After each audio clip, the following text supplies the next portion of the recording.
Assalamualaikum guys. Hari ni kita di Kampung Sembeling, Kedah. Kita nak makan nasi Arab Tanah Haram. Nasi Arab Tanah Haram. Okey. Baik. Ni geng-geng bikers motor besar pun ada main sini.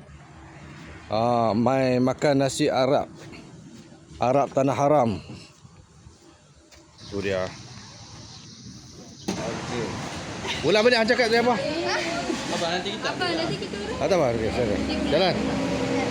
Okey, biar. Ni kambing apa? Kambing.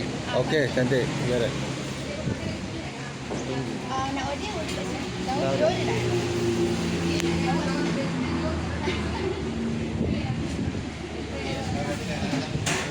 Hurul ke Nurul tu? Hurul Ain. Kita yang saja. Okey. Nak bagi tahu.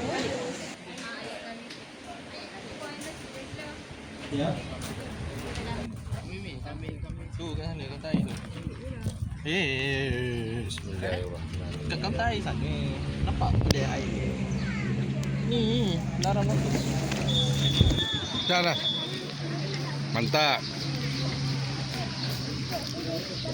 Sumpah bau kambing lemak. Memang tak ada sumpah-sumpah makanlah. Tak ada sumpah-sumpah. Lama kambing kau dah. Ada cokit.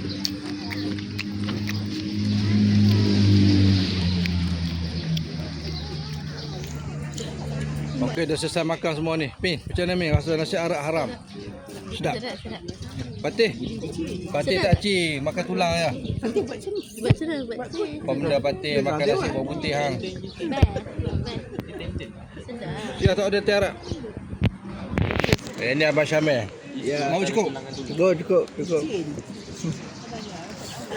Ni tak ada orang makan.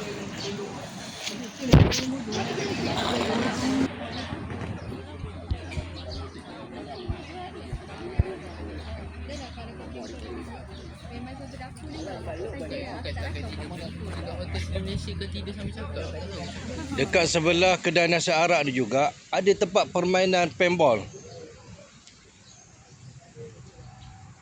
Jadilah harga dia tu. Berapa game, sekian bayar. Okey juga tempat dia. Okey, bye.